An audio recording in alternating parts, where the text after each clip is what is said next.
The views expressed by the guests of The Real ShowCast do not necessarily represent the views of The Real ShowCast or its hosts. Enjoy the show.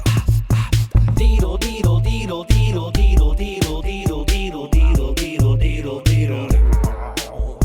Robble robble robble robble robble robble robble robble deedle deedle robble deedle. Welcome to the cast, The Real ShowCast. What? Oh yeah. Oh yeah. The Real ShowCast. It's the cast. What is up, everybody? Welcome to The Real ShowCast. I'm your host, Tommy Mack. And with me, once again, is my best friend in the universe, Ooh, I like this. Eric Stretch. Hello, everybody. Yes, this is right. Best friend in the entire universe, not just the planet, the whole entire universe. That's right. I'm so happy to be here again. I love that. I love that. You and I are working together again. Tommy and I, if you guys don't know, we were in the band No Authority together. We met via 1998. Which is, No Authority was signed to Michael Jackson and Madonna, which is true. a point that everyone tells us we have to bring up every time. Yes, so we were originally signed with Michael Jackson, and then he was our executive producer for both of our albums. And then Madonna's record label, Maverick Records, bought us from the MJJ Sony label. Bought us like the prostitutes we were. Damn right, I was fine with that. I was totally fine with that. And then so we met in 1998 and toured all over America, and so yeah, we had Michael, Madonna, and then we were opening it for Britney. So we name drop Pop royalty. name drop. Well, I would say, and I just came up with this the other day, it was the king of pop, the queen of pop, and then Britney was like the princess. We were the princes of pop. Well, we were trying to like promote the bad boys of pop. Bad boys of pop, Because right. we did a lot of pelvic thrusting. We did that. We were the bad boy princes of pop. Anyways. Anyway, we digress. I'm very happy to be here. Today on the show, we have a very special guest. You may recognize him from season 2 of American Idol, but we recognize him for a sly smile and boyish charm. Ladies and gentlemen, Mr. Corey Clark. Corey Clark, Hey, welcome. hey. Thank you. Welcome to the Real ShowCast. I always Thank like you to for say, having me. Really appreciate you coming down here. It means a lot to us. Appreciate you guys having me, man. It's out of that's out of the ordinary when you hear the word prostitution used in the same sentence as Madonna. That's not a common theme. You know what I'm saying? So that's, You never hear that. you never hear that. Well, let's hope not. It's not very common, but that's pretty cool. Corey. So what's it like to be prostitutes for Madonna, guys? Oh, he's interviewing us now. Yeah, okay. Well, I mean, I thought it would be a little bit more lucrative, to be honest, but sometimes you can't make a hoe a housewife. Yeah, I'm just I don't even understand what you mean by that reference right the now. accolades of just being that, I guess, is what the reward was. Yeah, well, I guess I put that on my resume now. We talk about it all the time, how often the experience outweighs the paycheck, right? Yeah. So that's like you guys actually like work with Mike. That's cool. Yeah, it was great. He was executive producer for both of our albums, and he was that's such an amazing, brilliant musician and such a great guy. There was actually, and I'll tell this quickly, and then we'll hop into it. Because it's not about us. This It's isn't really about us. you. But I mean, if you want to ask some questions, it's fine. That's awesome to me. I love Michael Jackson. I named my son after Prince and Michael Jackson. Oh, wow. Nice. Yeah. Liam, Prince, Michael. Wow. Yeah. That's cool. Yeah. Okay, well then I feel like I have to tell this story now. Go He was ahead. actually born a couple days after Mike died. So it was kind of like weighing on me and my wife at the time. So that's wow. I love Prince, but she's an even bigger Prince fan than I. So she wanted to just name him Prince. I was like, absolutely not. Yeah, Absolutely a good. not. I like a middle name. Yeah, he need nice. maybe middle stuff, and as long as we're doing that, then we're gonna throw Mike in there as well because old dated him at the time. I like it. In fact, you were the one, Eric. I was at an audition for something, and Eric called me. You were the one that told me about Michael dying. Yeah, I did. You called me.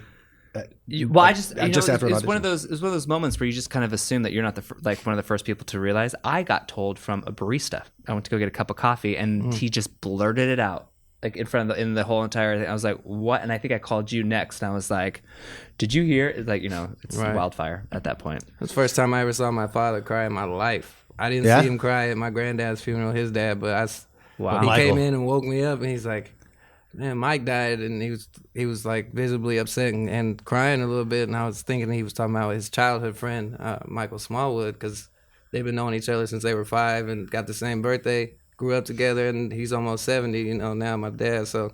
But not I that was- Mike. Yeah, Nah, I was different like, Mike. I was Michael like, Jackson. Oh, Mike Smallwood. He's like, no, man. He's like, no, Michael Jackson, man. I was like, what? Yeah, Yeah. It was that just was crazy. that was definitely that was a rough day. That was a Yeah. rough day. But back to happier times. We did, we did visit the ranch. Yeah, on many, a number of many occasions. times. Um, You stole a glass. I borrowed a glass from the ranch. You It's got the little stole- man on the moon. Yeah. I've got to find that. I have to tight. find that. That's somewhere. I did cry when Prince died, though. I would say I was driving down the freeway listening to Purple Rain of all songs, and it just hit me. I was like, oh my god, like it just felt so You're seeing weird. these icons, Yeah. and they represent a big part of your life. You know, so Yes. it kind of makes you look at your own mortality. Absolutely. So that's definitely there. Absolutely. Okay, so I'll get to this little Michael bit, and then we'll continue because I know people are wanting to really hear. To dive into your story, you've got an amazing story. But one more Michael thing. So when we would go to radio stations, we had a single called "What I Want to Do," and the bridge. I would sing the bridge, and I sing a very airy, very Michael-esque, right? And DJs would all the time think that Michael was on the song. They would make me sing it live almost every time in the studio to prove that it just was to me, prove, right, and not right. him, right?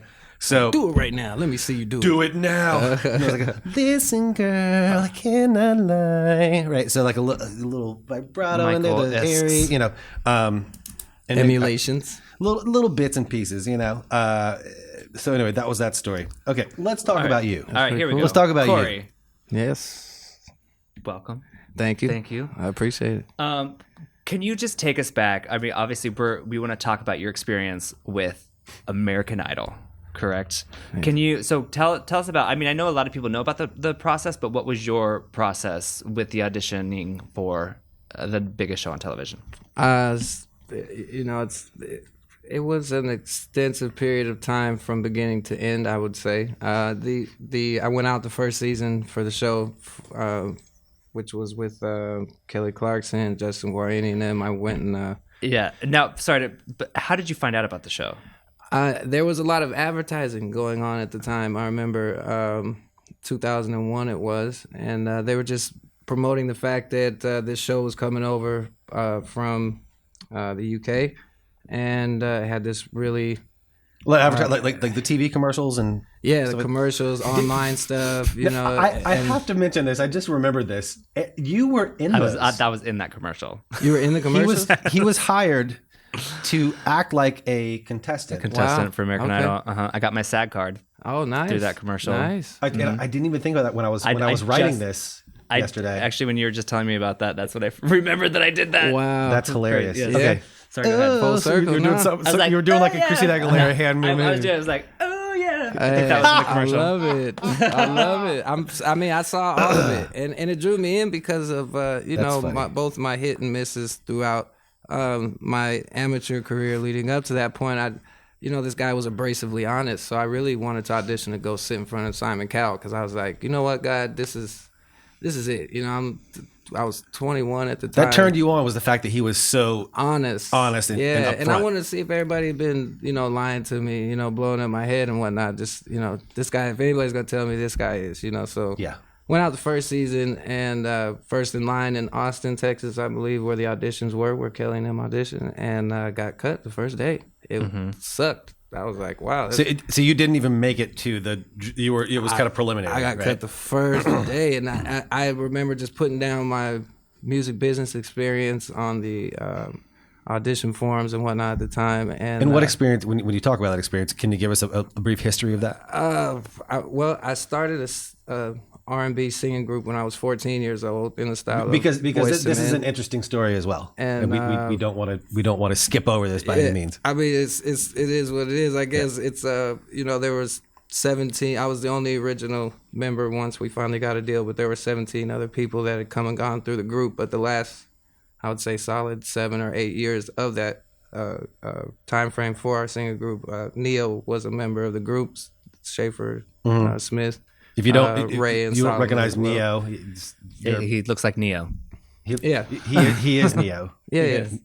He was he was a part of the group, and we did several television performances together on Showtime at the Apollo, the Extreme Gong Show, And MTV's you The had some Cut. other bandmates that people might recognize as well, I believe.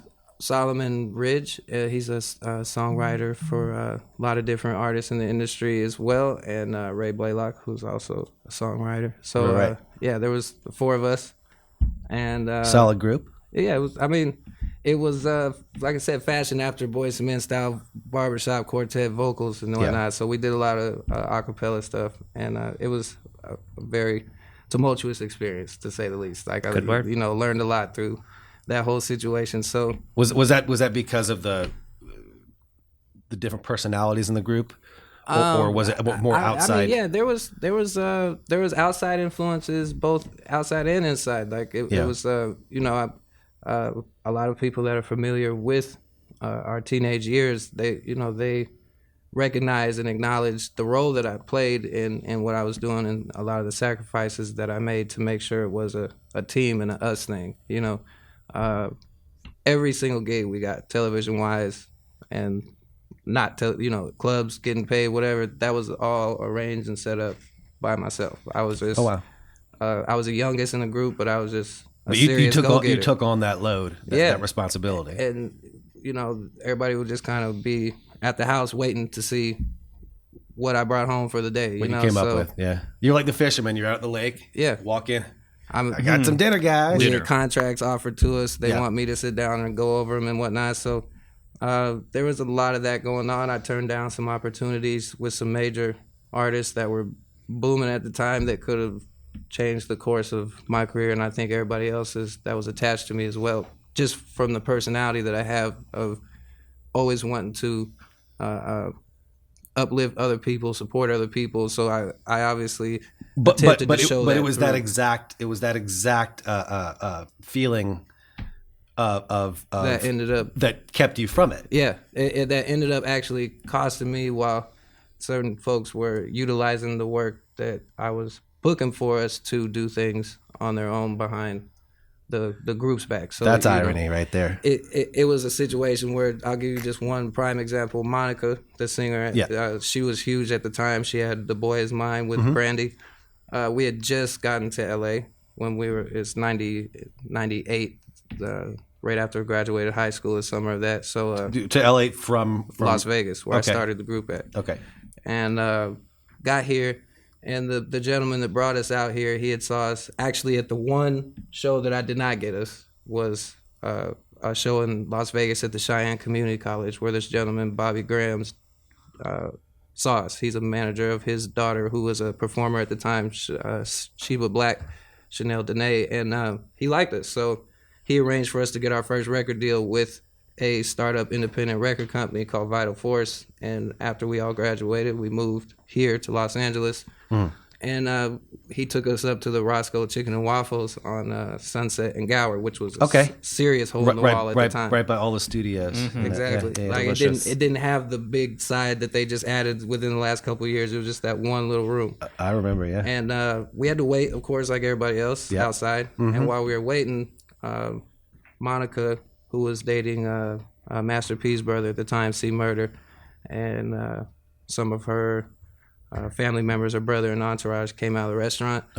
And just doing what I normally do, I approached her and I was like, excuse me, can we sing for you? We wanted to try to hook up with her, on some music. Right. And C Murder at first, he was like, nah, man, sorry. And he's a super tall guy. Right, He's like right. 6'7", like huge. We're 17-year-old kids, 18, 17. He's like, nah, man, we ain't got time for that. It's nighttime too. So they start walking to the car, and Monica stops him, and she's like, no. Y'all, yeah, I'll listen to you sing. And he looks down at her, and he goes, go on ahead then, little. Go ahead and sing a song there, man. We was like, all right, cool. So we busted out our little acapella right quick. They liked it. That's the best introduction ever, right? Yeah. Go on and sing a song. Yeah. After he done shut us down. Thank you. They went to the limo and started pulling off, and the limo stopped, and her brother, What the do you guy that remember? was her brother. What you sang? One of our original songs. We did a lot of songwriting, so it was, Okay. I believe, Sweeter As the Day Goes By, which was just one of our favorite acapellas to do. So her brother leans out the back window, and he's like, hey, come here. We all start going up. He's like, no, just doing the white shirt, which was myself. So I walked up. He gave me this phone number. He said, call us tomorrow. And I ended up calling the number the next day, and it was Dallas Austin, the Right. producer, who she actually ended up later, I think, marrying and having a child with and whatnot. But at the time, that was not the case. He's just producing hot music. Right. And I'm like, hey, this is Corey Clark. Monica, his brother gave me this number, told me to call. He said, yeah, she wants to do a duet with you. So the other guys, they're right there with me. I'm like, yeah, Monica, she wants to do a duet with us. Yeah, and they're all cheering, And laughing, he's like, clapping. He goes, wait, hold up, us? Who's us? Who's we? Yeah. And I was like, my group. I was like, Ivy, like we sang for her last night. He was like, this is Corey Clark. I was like, yeah. I explained to him what was up. He's like, nah, man, she wants to do a duet with you, Right. not your group. Ouch. And so I was like, all right, well, I don't know what to do about that, actually. So he was the one that told me to take a minute and talk to my boys, call them back, but like make it snappy. Yeah. So I hung up, and all of them, especially Schaefer, was like, nah, man, we a group. And he's the oldest. Really? We're a group. We got to stick together. They we weren't gotta, behind you. No. So I was like, you know what? These are like my older brothers. I'm the youngest dude. So I was like, yeah, you know what? Forget it, cool. It's got to be us or nothing. So I called him back and thank you, but no thank you. And shut the door on that. And probably like 7 months later, some producers we were working with ended up confronting all of us because he was doing some things behind all of our back. And they were trying to give him, which we didn't know at the time, an opportunity to be honest. Like he played dumb. Who? Shafe. Oh, with, okay. with this contract situation. And they actually kind of cornered us in the back room of Backroom Studios, and he had his two big gigantic guards in the room. There's one way in, one way out. He's like, so y'all playing me, huh?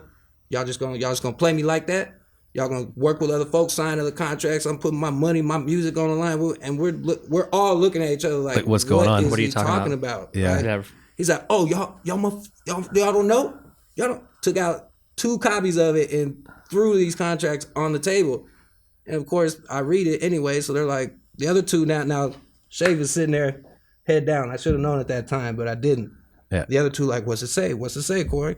So I'm reading it, and as soon as I saw his name, I looked at him and I was like, what?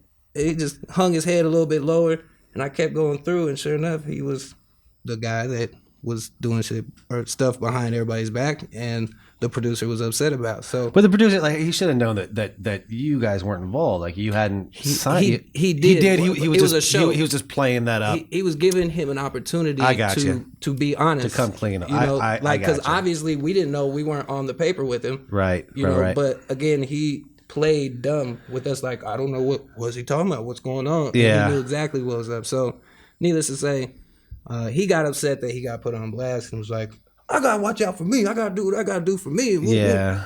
And I was just like, where was all this talk? Like When the tables were turned. Yeah, man. Yeah. So And that's got to be heartbreaking coming from the point where you're like, yo, look, we're brothers, we're standing like it's all or nothing. whatever you do affects the other business partner. We're a business team more importantly than feelings and emotions. What I've come to a conclusion of now, and what one business partner does that's involved in the business affects the other business partners. Like taking emotions and friendships out of it. That should make it ironclad that it wouldn't go like that. But this is business, so apparently that changes things. It's called the music business for a reason. And that Absolutely. story actually rang very true to me too. And I think I told you this with Richard Walters.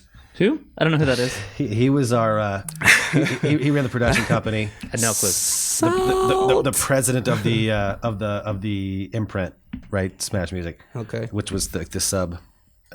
Right. Yeah. So under the umbrella. Anyway, so I auditioned to join No Authority, but I brought in.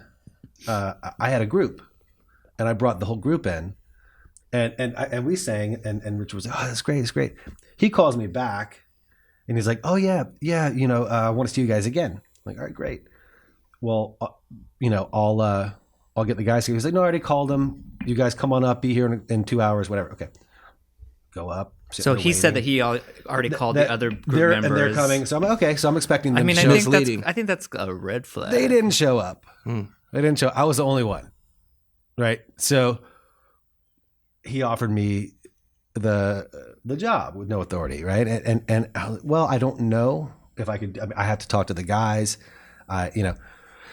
Turns out, I talked to the guys. They were all for it. They're like, dude, go do. I mean, these guys are in bop, they're in teen beat, they're these guys are established. You'd be an idiot not to do it. We're behind you, right? Which I thought was cool because I had helped start this group and I didn't want to do something, right? If they weren't behind it, but they were behind it, and I'm glad they were because I never would have met this guy. But but that so is we have Richard. We have a lot of things to blame for Richard. I'm just kidding. Well, I mean, it's so.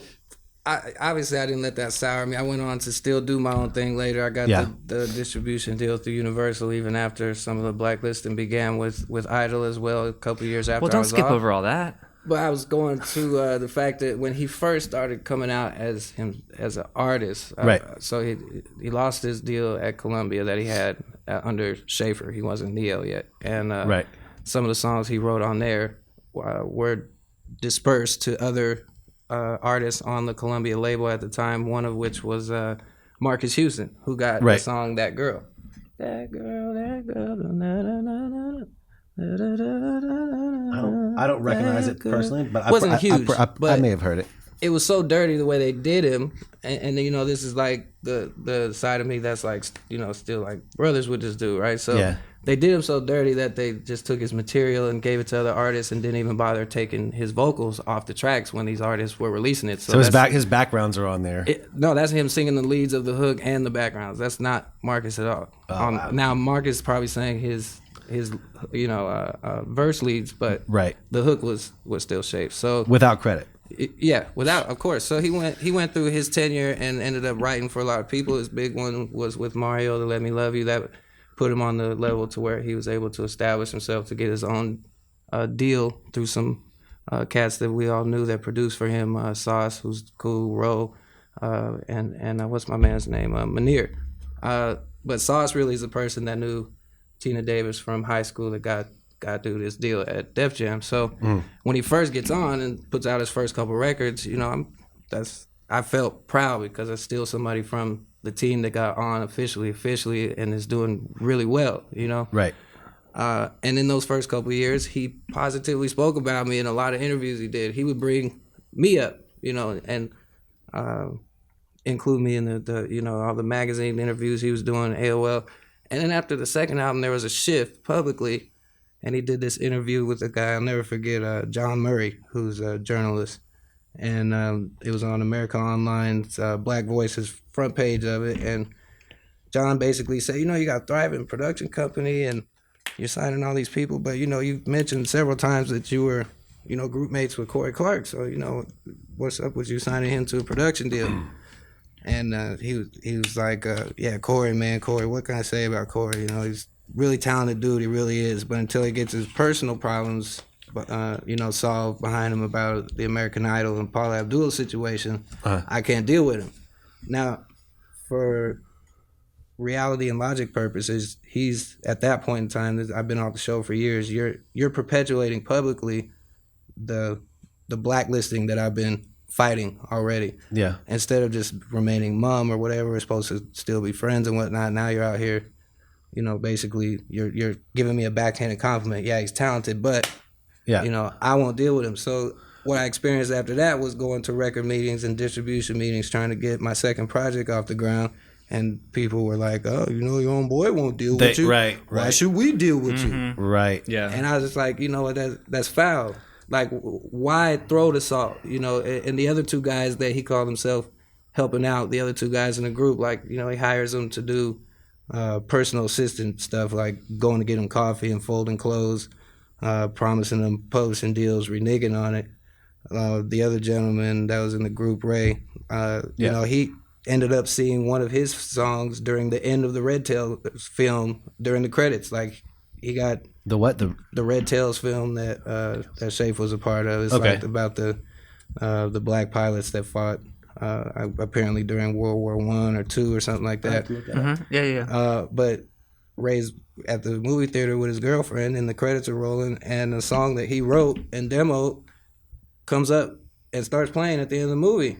And then he looks at the credits, and it says written by, Neo, right? And no mention of Ray anywhere. So come to find out, he says that there's been 5 songs that have gone out unbeknownst to him, without credit to his name, without payment and whatnot. So for me, if we're friends, you don't steal from me. 2, it's bad business to steal from people. You know what I'm saying?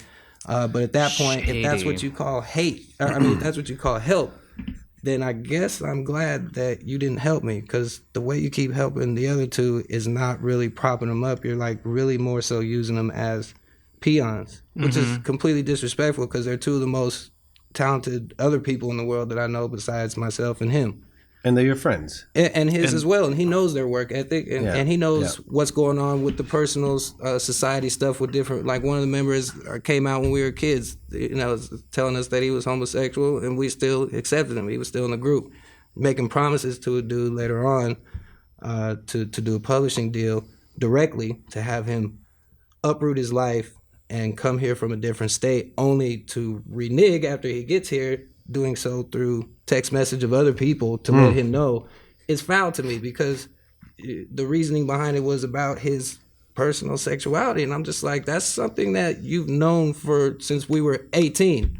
That's not new information. You don't fly your brother out here to do whatever it was you said you were going to do for him or with him or whatever, and then just leave him. Like, that's not appropriate. So when I say, had I taken that opportunity, and I did with the opportunity I had with Universal, I still would have reached back to try to pick them up and do something with them. That's why they're all writing and background vocals, including him. They're on my first album with Universal. The DVD that came with it was photos and shots and video footage of us, because the idea was, if I sold enough solo records, I could put out another record of whatever artist I chose, is what I was told. So I was planning on putting our group out, and what better way to do so than introduce them as like a prelude through my solo record. Right. So even in those times, I'm still like trying to look out for these people, and that's kind of been a saving grace. That's why people love me, and it's also cost me a lot of individual personal progressions in my career and opportunities. I gotta say, I truly believe though that people that that have that mentality, that they're going to be there, they're going to reach out, they're going to pull up those around them. People enjoy working with them. I believe in the long run, that's going to be the successful individual. Absolutely. Right? That's what it's about, the long race. And there may be short-term situations where you look at it, and I know for in my life, I see people sometimes, and I was like, makes you want to compromise. like, man, if I could have just fake it till I make it, or do this, or lie about this, or pretend it, and I'm like, but I don't need to. I don't want to make it that way. You know what I mean? I want to do it my way. It's not that it don't work, because there's plenty of people work. getting paid with big machines, making you believe that they have a lifestyle that they really don't have. But will that last? No, because it's not theirs. And 2, you lose the genuine connection with the people that really are going to stick with you as the fads change. You don't want it's not built on a solid base. Yeah, right? you don't want fad fans. People that are going to bounce sticks. once. Oh, your music's not the hottest thing on the top popular channels no more. You want folks that are going to follow your career because they enjoy you as an artist. You connect with them, and they're going with you through the stages of your life because they have something in their life that connects with that. That's who's going to stick with you. You want folks like that that'll follow the music and follow you as a quote unquote fan, and you also want people in your life to work with that are like that. Correct. Right. Correct. So genuine, honest, and it's tough to find. Hard to come by. But when you do find those people, you want to stick with them. Got to stick with them. So let's catch up now. Now we actually dug a lot more into that than I thought, and I appreciate you opening up about that. That's a really good story. You guys remember the group Signature? Mm-hmm. Yeah, I think so. Yeah. So, funny story. Like when we were still teenagers, I'd contacted Music World Entertainment, which at the time is Matthew Knowles and the manager for Destiny's Child and everybody. So I'm consistently contacting them. We're trying to get a good manager. And finally, they paged me back, and I had to go to a payphone to call him. Pager. And I call him back, and he's like, his secretary arranges a meeting for us when they're coming, him and the girls were coming to LA that year for a R&R event down there at the House of Blues, I believe. Okay. And long story short, they didn't believe it. The other guys in the group, Schaefer, Ray, Solomon. We drove down here, and we got here on time, and they weren't there yet. So they were like, yeah, whatever. Call us when they get here. I was like, y'all can leave if you want to. I ain't going nowhere. Yeah. You know what I'm saying? And I hung out for about another hour and a half, and sure enough, Matthew Knowles showed up with actually Beyonce and Kelly in tow. The other two hadn't shown up yet. This is still when they were the four girls at first. Right. You know what I'm saying? The no era. Yes. And he introduces himself, very polite gentleman, introduces his daughter, who's, Beyonce. She was very polite, very striking in person, very kind, and Kelly as well. And they went on about their sound check. So I'm calling these guys. I'm like, yo, they're here. We just met them. I just met them. You guys need to get back here. They're like, yeah, right. They don't show up for like another 5 hours. Okay. So by that time, they're getting ready to go on the stage and whatnot. And Where did they go? They went. Schaefer Back just to got Vegas? No, he just gotten married basically. So Yeah. his wife was kind of like on his head the whole time, and we did drive down in her car. So they went out and tried to basically satisfy her needs, and Gotcha. came back hours later. Needless to say, and we had to wait until the show was done. So we had to wait outside now because they didn't get there on time. Right. And we waited now outside, and they got done, and he came out. And he was introducing us to people as they were coming out. Like, these are my boys. This is my new group. This is my new group. And walked us across the street to the hotel they were staying at. The girls' van pulls up, and they all got out of this white travel van and started walking in. And as they're walking past us, the four of us are standing there, and Beyonce, she recognized me from earlier in the day. She was like, "Hey, Corey, how you doing?" Like, all their jaws like hit the ground. It was like, "Bow." I was like, "Yeah, I told you, Mom." You know what I'm saying? Told y'all to stay around, And Right. later that night, he kept pushing the management contract on us and let us listen to the writings on the wall just before it came out. And we were, make a long story short, gonna do the work with him. But there was a clause in his contract that said, if he wanted to take out a life insurance policy on us, because if we all happen to suddenly die at one time, then none of our family members or heirs or anybody get any money from our careers. Only he got money. So, all of a sudden your That's air brakes go out when insanity. you're on tour, and you go careening off a cliff, and he's the only one that gets paid. Like my mom, my dad, if I had kids at the time, they don't get none of my money. Like, no. So we didn't do it.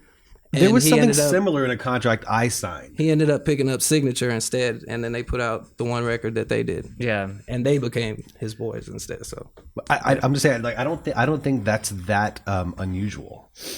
Strangely. for me at the time, that was the Strangely. weirdest thing. I was just turning 18. I was Yeah. just like, No, it's. I remember reading And that, that, too. that contract was not up for negotiation. That was just Oh, you no. decided- It's, you signed no, it. that's Matthew Knowles. He was like, there is no negotiation. and it was what he told us. it was probably pretty much like on the spot. No, too, he right? he And actually he gave you some time? had it faxed to us after he okay. left town with the girls and whatnot, and gave us a couple days to look over it. But he made sure to tell us when I tried to call back and ask to take that part out. He was like, "Yeah, it's not negotiable." And No, that's not okay. yeah, even No. even at that time, we were just like, "Why does he want No, a see- life insurance policy? He's no. just our manager." That didn't make sense to us. See, now, When it comes, sorry, I have to go on a tangent. But when it comes Okay. to these contracts, and it's just like us as performers, we have to fight for this because it Yes. is not okay. Because people will sign it. Yes. and it is trickling down. I'm getting upset now. It is trickling down from like music careers to regional theater. Like even every single, and people are willing to sign that, and that's why they're getting away with it. Right. Because there's this somebody will sign it. Because Right. somebody mentality. will sign it mentality, and people are replaceable. And I just Until we start educating people. until we start All you educating. gotta do is start educating folks to read it and understand what they're reading, because you Yeah. could literally be signing your child away and don't know. be, And don't and be, even not willing, have be any willing idea. to say no. I'm selling 1 million records, Right. and I die on your tour bus that I'm sure you arranged for us, and I can't pay my kids in the life insurance policy or my folks because it's all gifted to you. The in one my that I management had, I think, was contract. a little different than that. I think it was just a policy, so he would get paid in the event of something happening. I don't think it touched anything. I think it was just It wasn't like he had a life insurance. He just had like a life. It was like a policy. It which specifically still scared me. It's like- excluded our family. Like, I was just like, that's kind of weird. and it makes you think. Well, Because we'd signed management contracts with 2-bit managers before that, and it never touched on nothing like that. Yeah. I mean, they were hustlers and trying to just, latch on for the ride, thinking that they were going to have some type of connection with us being successful and get paid from it. But I'd never seen nothing like that. Even in our recording contract with the independent company, they didn't do nothing like that. So that was foreign to me. Well, I respect you very much for saying no to that. absolutely. I We had really to. good. I We really had respect to, you. man. when you read it, you think are they going to off me? Yeah, well, I just like gave that's- you the scenario. that's I a- was like, that's we're a on thought. tour. People 'Cause, I mean, are they had money back in the day. shady. Music Yeah, World, yeah. Destiny's Child was super hot. And they, put us on tour, opening for them, and we're on a tour bus, and it goes careening off a cliff right. off of PCH. It's a scary thing to think about, but it's like That's the vision that we got. right. Yeah, No, I And hear that's you. what made we were like, Yeah, but I mean, no. if that's the way you're going into starting this business That's- relationship yeah, with then somebody, that's- that's probably not the best way to not thinking. The first thing you're thinking about, this person's going to off me. Right. That's Probably not the I mean, best contract. And to it's go probably into. and it's not the case more than likely, but having But that having thought, that thought, yeah. obviously, Well, yeah. speaking of shady contracts, My goodness. so we want to go back. So now you're auditioning for American Idol season 1.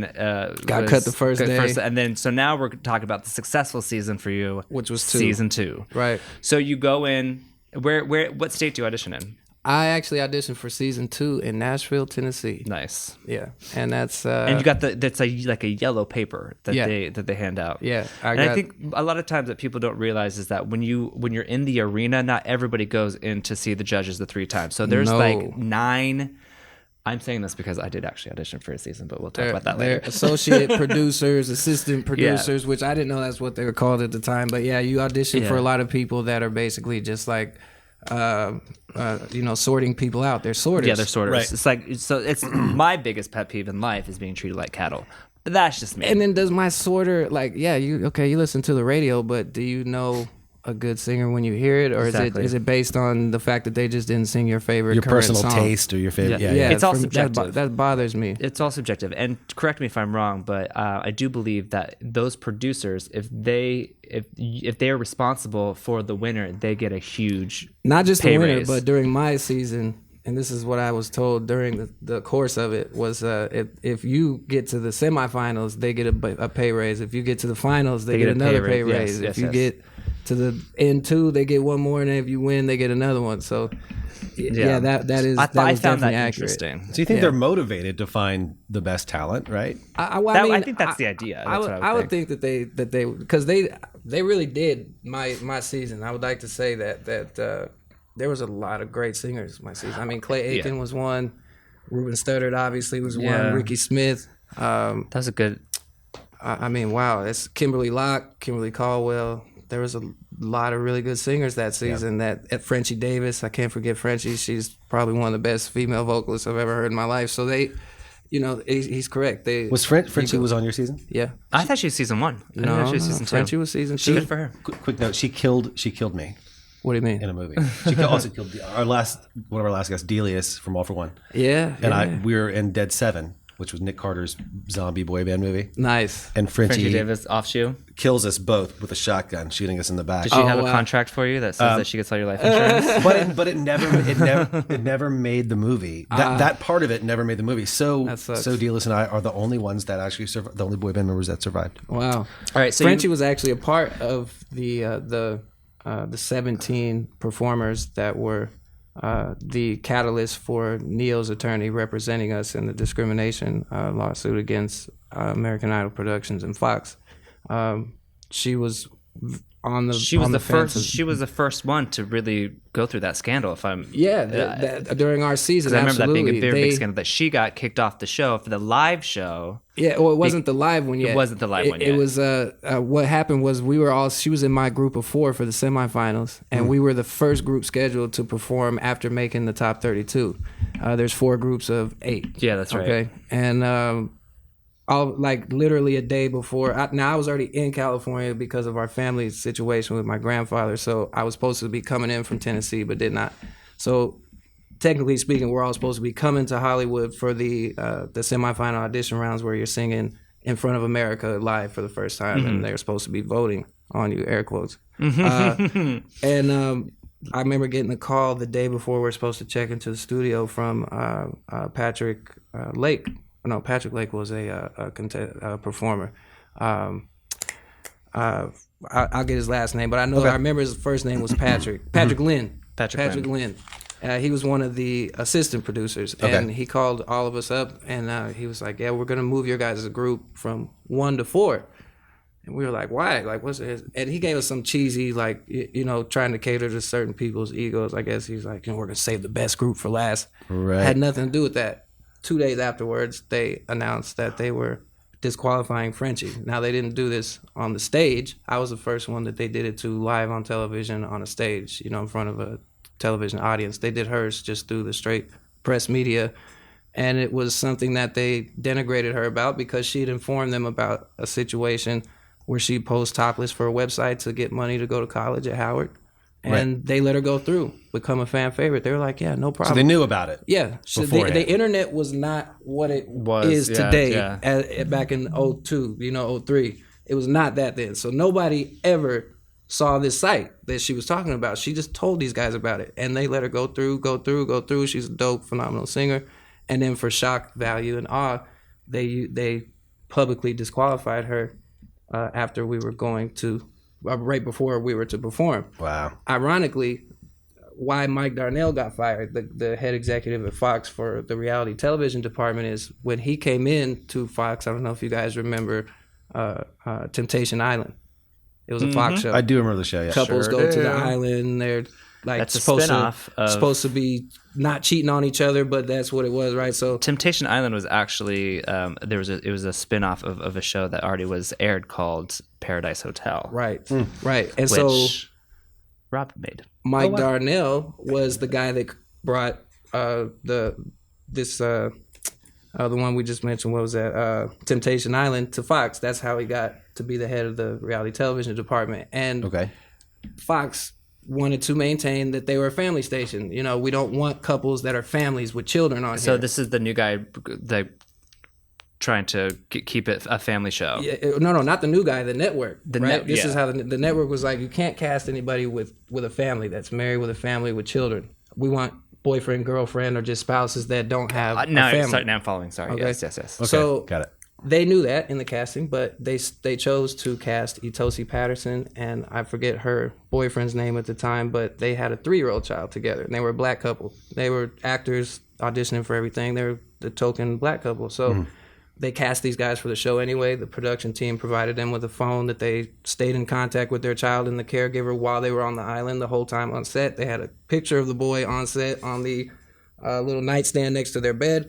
And at an opportune time for Fox, they were disqualified for withholding information from the producers that they had a child, which and this the happened, producers fully knew about. This happened before or after? This was before the first season of American Idol. This was 2000. So this is just kind of like a snowball effect of having all of these This issues. was his first instance, Mike Darnell's first instance of being involved with a production that he was the head of in disqualifying or getting rid of in an unceremonious fashion a black performer on one of his shows. And then what that does for Fox is, generally companies have to pay for advertising. Advertising dollars go into promotional radio station ads and television ads. Everybody watch our show, watch this, check out our product. Sure. In this instance, when you're creating, shock and awe behind somebody's favorite character, you're going to get a lot of people talking for free. You're getting free You see word what I'm of saying? mouth. And once they realized that, he took that practice from that show and instituted it in the American Idol franchise. And that's why you see for the first 15 seasons, every single time that there was a public disqualification, it was always of a black male or female performer that had allegedly, with the same story from Temptation Island, had withheld information from producers Now, that I've we gotta ask- all told them about. And I might not have this name right. It was Antonella Barba or something like that? No. That is connected to Frenchie. So yes. nobody saw Frenchie stuff. That's a good point. Nobody saw Frenchie stuff. They use it to disqualify her anyway, saying we're a family network. Ford is a family sponsor, blah, blah, blah. You fast forward to season 6, the internet's a little bit more up to Savvy. date, Yeah. Antonella Barba has pictures of herself out there desecrating, war veterans memorial water fountains in Philadelphia, having wet t-shirt contests, pictures of her giving head to guys online. Millions of people saw this, sitting on the toilet, showing her vagina, showing her boobs. And She's doing the thing. instead of Fox disqualifying her publicly like they did with Frenchie, who nobody saw anything with, they paraded her across the American Idol stage on international television in a 2-piece bikini. Now, was this And they allowed allegedly her, or was it proven to be No, her? it's her. It's her. Okay. They put the spin that it's allegedly her. Gotcha. Okay, but the problem is there's millions of people that saw it. And they blamed it on the fact that it was her friend that betrayed her and leaked all these photos. So you got millions of people that saw you giving head, and you're a family network, family sponsors and whatnot. You don't disqualify her. You don't humiliate her in front of millions of people. You walk her across the stage in a 2-piece bikini. Right. But you get rid of Frenchie Davis 4 seasons earlier, who nobody saw nothing with. She was honest with you up front, and you chose to use it against her at a time that was fortuitous for you and your bottom line for your corporation. And what was their spin? It was that it wasn't her decision to put it out. To put it out. Yeah, I mean, that was the spin. Gotcha.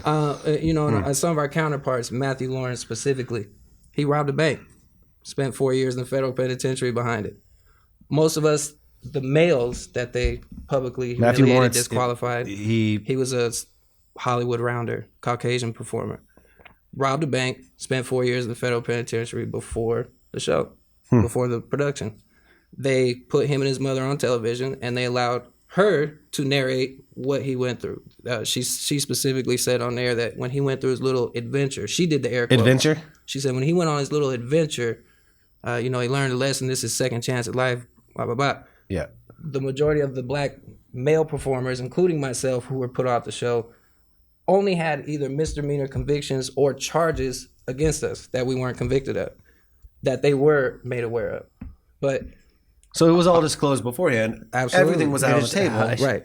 This is unfortunately, I'm really sorry that all this. It's nasty. It's really, really nasty. But this is something that I've told a lot of people who are viewers that are a little bit ignorant to not understanding that these things actually really happen. They're reinforcing the age-old stereotypes about racism when it comes to the black community. With Frenchie, it was the fact that black women, especially during Jim Crow era and slavery times, were considered to be too sexual, overtly sexual. Right. They pandered that as a reason not to associate with them. They'll steal your husbands, this and that, right? They went back to that same kind of that mindset and propaganda and promoting that ideal set. And then with us, and this speaks. It to was that. like we're criminals, we're liars, we're not to be trusted. We don't deserve second chances. But our counterparts that are getting busted for felony possession and intent to sell cocaine. Yeah. Matthew Lawrence, 4 years in the federal penitentiary, robbed. I've been robbed at gunpoint before. It doesn't matter if you knew better or not. You traumatized a lot of people under gun for the rest of their absolutely. life. Yeah, can you go back and explain like all of the allegations and the issues that you went through, you personally? Yeah, and there's so many different spins on things that took place. So like specifically, what I guess do you want about what American Idol was allegedly accusing you of, and all those kind of scandalous issues. And really quick, let's talk about that.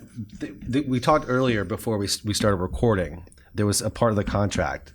Oh, right, correct. The part of the contract that really allows for all of this. We found out during the course of the discrimination trial that took 3 years that American Idol's producers had put in our contracts that they had the right to defame us publicly with fictitious and false information without recourse. That's a part of the contract, right? That you are signing, which basically says we can turn you, we can turn you into a character and make your story whatever we want it to be. Absolutely. And so with keeping with that, that's exactly what they did, not just with myself, but with several people. And in my specific instance, to answer his question, their statement at the time, the day I was put off the show was April 1st, April Fool's Day of all days.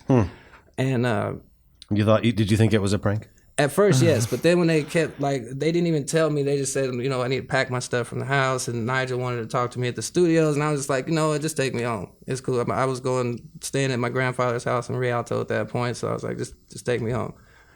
They forced me to go to the studios to talk to Nigel, but needless to say, the day that the Smoking Gun, who was basically the TMZ of our day back then, they came out with an article that said that they had discovered that I had been arrested and that I'd beat up my sister and 4 police officers, and American Idol and Fox both made a statement that day that I did not tell them about this information, and had they known it, they would not have allowed me to be a participant on the production. Right.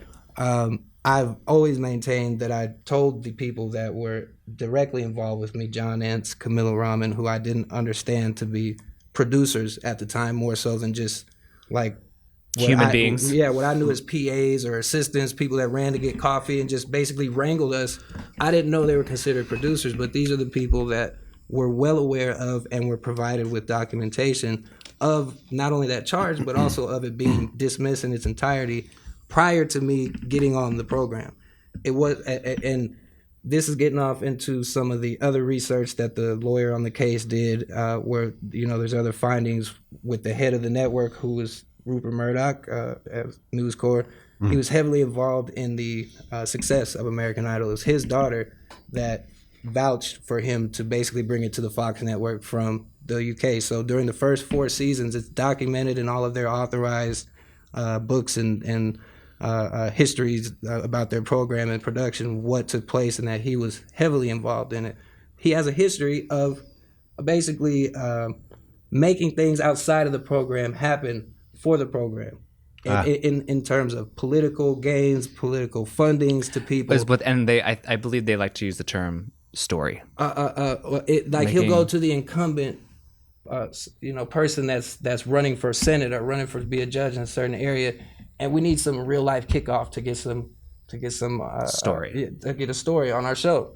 This is not my own personal unique situation. It's happened in situations he's been implicated in his home place of Australia, because it stretches out there. But needless to say, the case against me was dropped. I provided the dismissal papers and them refunding me my $100 bond for the night that I was arrested from the courthouse, and gave it to Camille Rahman when we got to Hollywood, showing her that everything had been dismissed. There was no more case. Right. Once I made it to the semifinals, all of a sudden, this case from Kansas pops back up, and the state refiles the case against me. It's on the website still. It says dismissed on this date. 2.5 months later, when I am just about to become an employee with these people, it gets reinstated. Now, I did not tell them that I lived in Kansas. That, as a matter of fact, I was only there on behest of my mother, who was now in Tennessee. My father was going through throat surgery in Kansas, where my younger sisters were still finishing the school year before the family moved to Tennessee. He needed help, so she flew me there from California to help my dad with the 15-year-old and the 10-year-old. Okay. Which is what I did. And I got arrested for back talking to the cops because they were trying to arrest my younger sister, who was an attempted runaway that night. That's why they showed up. There was argument and commotion about her trying to get out of the house. Yeah. My other sister, right up under me and above her, showed up trying to calm her down. By that time, the one trying to run away involved somebody that neither me or the other sister had met. She tried to barge into the house, this grown woman. We cussed her out. I mean, we didn't beat her up. But she's the one that called the police because we wouldn't let her leave with our younger minor sister. Right. The police showed up. They were like, we're going to take her to juvenile hall. Our dad wasn't there yet, so they were like, she's trying to run away. It's not safe for her. I disagreed with that. I told them they needed to wait till my dad got home. At that point, they said, if you don't let us take her, we're going to arrest you. I was like, you can't arrest me for nothing. I didn't do shit. I didn't do nothing. That's what you thought, right? And I got beat up by 4 cops that night in my parents' driveway, in my socks, shorts, and shirt. Yeah. My hair was pulled out. They did they kneed me in my nuts. My nuts swole up to damn near grapefruit size. And while they're beating me up, they're yelling at me like, you city boys don't know how to lay down and take it. This is Topeka, Kansas.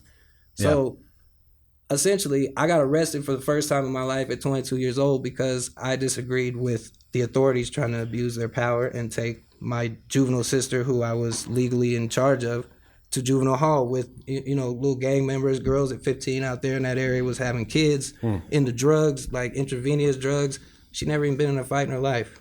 I felt I was making the best decision for her, and I went to jail instead. You thought you were doing the responsible thing. Yeah. And of this, and then they used these allegations against you for story. And tried to say I didn't tell them, which bothered me quite honestly. And I've maintained from the first interview I did off the show till now that I did tell them. But it was a he said, she said, because they never... Now, because I didn't know I was an employee, I didn't have the knowledge that they're legally supposed to provide you with the results of a background check if they're going to take an adverse action against you, especially in the state of California. Not only that, but there are certain questions that they're publicly adhering to for the last 13 years that are actually against California state law about the questions they were asking, how they were asking them. Needless to say, when they asked the question about have you ever been arrested and or convicted, they can ask you if you've been convicted. They cannot legally ask you in this state if you've ever been arrested. But that was a conjunction question. Have you ever been arrested and or convicted? I've been arrested. Right. At the time you're asking me the question, I've never been convicted. Right. It's a checkbox, yes or no. Mm-hmm. Either way you answer that, I'm going to technically be lying because no, I've never been convicted, but yes, I've been arrested, right? So since you're legally not even able to ask me if I've been arrested, the answer legally and factually is no. Because at that point, everything had been dismissed anyway. I'm not supposed to be arrested, especially in my mind. I'm arrested because they wanted to teach me a lesson, not because I broke some law or something, you know? Right. I didn't have the documentation, however, to show that they had received this information from me until 2 years ago. And I was on the show in 2003, so federally, statutorily, So that's state-wise, they never provided this information to me in black and white. They just went to the public and were disseminating my federally and state-protected background credit information to the public for gains of viewership, which is also illegal. So Yeah. now at this point you're off the show. Yeah, well, to finish that thought up, I end up getting finally the paperwork that not only reflects that they knew about the arrest 3 months before the smoking gun article came out about the arrest, but it also shows that 1 month before they hired me in February of 2003, that they got the background check from I think it was MF something, but the lady's name was Sharon Giallo. They got the background check from her, and they obviously had the charge there. It had my name spelled correctly because that was a part of their lie in their press release to the public, was that my name was misspelled. So it shows that their statement 3 months later and 2 months after they had hired me, knowing about this arrest, that they lied to the public by saying, we didn't know, had we known, you knew before you hired me to be in the final 10. Yeah. And you covered up and concealed fraudulently that information until you felt the statute of limitations was up and I couldn't do nothing about it. So you made it to the top 10. Top 6. Top 6. Yeah. And then that's when Then I got disqualified. Then you got disqualified because of all these allegations. Right. I mean, you don't make it on a giant television program like Fox and American Idol without having that information already. The thing was, it was being used for the relationship that I've told, countless people about now, that was actually occurring during the whole time of the production. And that was with the judge, with Paula. With Paula Abdul.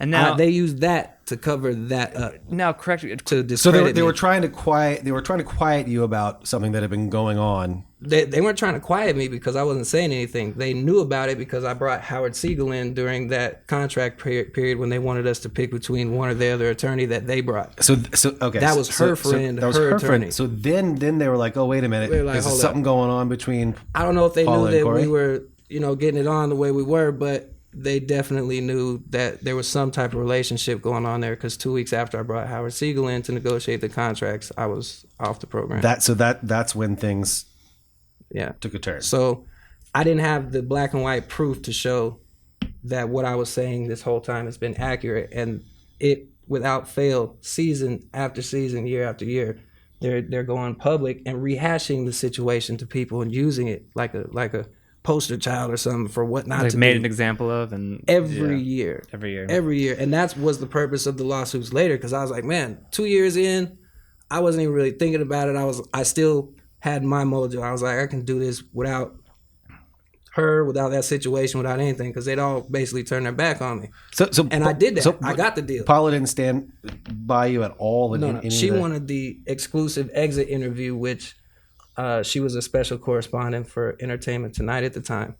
And my entertainment attorney at the time, Robin Mitchell Joyce, she advised me against that. She was just like, both you guys are under contract with Fox. Yeah. That's a News Corp owned show, I believe. And if it wasn't News Corp owned, it was somebody tightly in with News Corp. Like, they edit your interview, which we were already dealing in the public with the fact that the producers had heavily manipulated and edited my exit interview for the program, which I was under no understanding that that was my exit interview when I was giving it. So we were combating that publicly, and she was like, you don't want that to to have happen. that opportunity for them to Go with People magazine instead. Yeah. Your interview will be in black and white writing. Those magazines sit around libraries, doctors' offices, dentists' offices for years. If you're doing a television interview, it's a flash in the pan. Whoever sees it, and even if they do see it, it's gone afterwards. So do this. And I did that, and that pissed her off. And she turned off the phone that she had purchased for me. And that was the last time I talked to her before the stuff arose in '05. And it really arose because News Corp's sub companies that are sister companies of Fox, New York Post, TV Guide, Wall Street Journal, people like, they started to mention publicly that she was having a relationship backstage with a performer. They just weren't naming me. And for me, just being out in the general public again, I thought they were like messing with me. Yeah. You know, just from the tactics I saw them using with I mean, they had psychiatrists on set and all this weird, just mind, you know, Right. just, You they were can just say screwing it. with us all the time. You know what I'm Right. saying? Yeah. And they don't do that. That's what I was telling you earlier. None of what we see on TV or hear is by accident. It's all blueprinted. It's all planned for. And so It's heavily produced. yeah, when they're putting out these articles and advertisements to get hype up for people to be like, oh my God, who's she sleeping with? And I'm like, man, now I'm starting to feel them blacklisting me and blackballing me. The radio stations, Clear Channel won't play my music because at this point now you're recording. I've already done the record for you got your- Universal. the solo solo stuff. And the Clear Channel stations are like, you know, they're having me come and do like the whole morning drive. I'm DJing the whole morning drive. I can play whatever I want except for my music. Huh. Wow. And I'm singing R&B. I'm not rapping. Like, I'm singing love songs. Yeah. Right? At the time, Scott Storch was the hottest producer in the world. Right. The Black Eyed Peas were on there with me. Neo was on there with me. Kid from Kid and Play. Like, it's a solid record. The dude that wrote and produced Through the Fire for Shaka Khan, Tom Keane, him and Royce L. Cook produced the record. So you can be on there. You can host. And I can DJ, host all you morning. can't but you can't play your Can't play music. Corey Clark music. So you had the station manager and the program director going at it because everybody's talking about what's happening, but they can't risk, because Idol and Fox had told all the stations, period, in the country, if you have him on and you play his music, we're going to pull our promotional dollars from your station. So they were tiptoeing the line just by having you on. Exactly. Wow. So, yeah, like once I started feeling that, and then I saw that they were playing cat and mouse with the situation publicly, and then their own companies were naming that, I was like, okay, people are calling me a liar. Like, I'm losing not only entertainment work, which I've worked my whole life to build up, Yeah. but also now real life stuff. Like, I've always maintained 2 or 3 jobs at a time while doing my career. Can't do that now because of what Google and all this other stuff is saying. Yeah. It's nothing with validation, but, you know, people go on and they're like, you're qualified, but, you know, you did it. I'm like, what do you mean I did? Just because Fox said it doesn't mean that I did that. They don't have no proof of validation behind it, but people don't care about that. It's like surface level, like with a lot of folks. Nobody's an intellectual thinker no more. Well, I've 2 things that I just agreeing with you. You know, truth is not, I think, a factor reason. Truth is just what everybody believes in. That's like one of my favorite quotes. But also, how did you pick yourself up from all of this negative allegations? Man, it was, and you know, I'm still. and how do you You're still in move the on? process of getting back. Yeah, to and hold. not so much about holding on to that, because again, I don't own none of these corporations. That, you know, the lady that wrote my second book, because I wrote a first one that got shut down, blacklisted back at that time. That's actually now being combined with this second book that we're going to be putting out here shortly through this publishing company. What is that called? It's a working title, but the one that I was going to put out back then was They Told Me to Tell the Truth, so ... the sex, lies, and politics like of one that. of America's idols. Because Simon Cowell's book, which he wrote about me in very positively, actually. Now, did you was spell it politics or politics? Politics, just like the Paula. song on my album. Paula? Yeah, politics. Because, I mean, that's threaded in it. And what a lot of people miss was that I was trying to explain that she was helping me and the others to avoid a lot of the stuff that we ended up becoming victims of anyway. Right. Folks missed that part. I never dogged her or did anything other than just her turning around and bouncing and letting the wolves just eat me up alive publicly, and she knew better.